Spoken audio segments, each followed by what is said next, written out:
When you want an all-wheel drive vehicle, but you really don't want to drive around this giant SUV, there's the Subaru Crosstrek.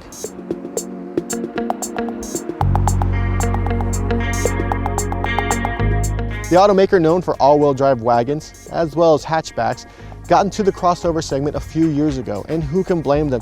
America's insatiable lust for SUVs and crossovers continues to grow, as do the Crosstrek sales, which has continued since its launch in 2014. Starting at $21,800, the all-wheel drive appeals to the long-term Subaru fan, while capturing the appeal of new Subaru users. It's powered by the 4-cylinder Subaru Boxer engine. The cylinders are vertical and go back and forth, sort of like a boxer's glove. That pushes out 152 horsepower and 145 pounds of torque. But considering how large the car is, it's definitely not going to win any drag races.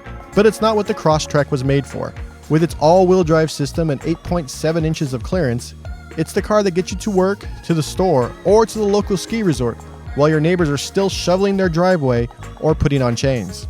The interior can be described as typical Subaru. Everything sort of in its place where it should be, but it's not going to win any design awards. At the center is Subaru's Starlink Infotainment system inside an 8-inch touchscreen.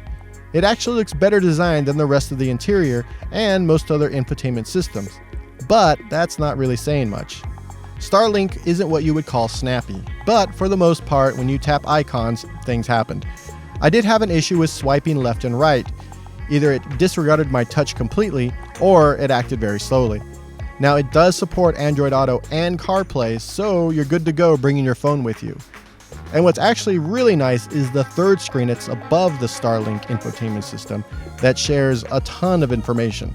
The driver assistance system isn't quite up to par with what you find from other automakers, but when combined with the steering responsive headlights, it does give the Crosstrek an IIHS top safety pick. Subaru's Eyesight adaptive cruise control worked great, with dings to alert me of any changes in its behavior. Now, it seems like that would be annoying, but anything that reminds you that you need to take care of something while you're driving is welcome. Lane Assist, on the other hand, is more of a suggestion. It's clearly not built for anything other than to nudge you back into your lane when you waver in your steering duties. It's joined with a lane departure warning that can be a bit overly aggressive when you encounter off-ramps. These safety features are combined with what might be annoying to others, but a very bright blind spot warning system. You can't miss this thing. In addition to noting cars that are already next to you, it gives you a heads up of cars speeding into your blind spot. I'm actually a fan of this considering how insane California highways have become. Because it is a Subaru, it has all the prerequisite outdoorsy things. It has the roof rails, so you can add any sort of roof rack to it. You could put your carbon fiber bike up there, your snowboard, your surfboard, and of course, got some trunk space. And this one, it came with the rubber mat. So if you have some wet snowboard boots, you can throw them back there without destroying the carpet. And you can put the seat down, so you can put all your outdoor life accessories. You can put your carabiner collection. You can put your dog with a bandana around its neck back there. You can put your craft brewing equipment back there. Anything you want for your Subaru lifestyle, you can probably fit back there. It drives like a small SUV, which is exactly what Subaru wants. And frankly, it's what everyone out here on the street want. They want crossovers, they want SUVs. That people aren't buying cars as much as they used to. This car will get 33 miles to gallon on the highway and 27 on the freeway, which is way better than a lot of big SUVs. So you're getting that.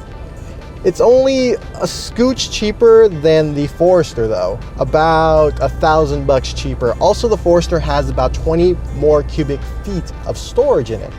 But the Forester, it kind of looks like a station wagon. If that's not your jam, this is what you got.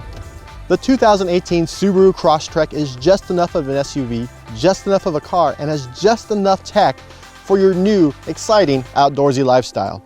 Or, you know, if you just want to get around while it's snowing.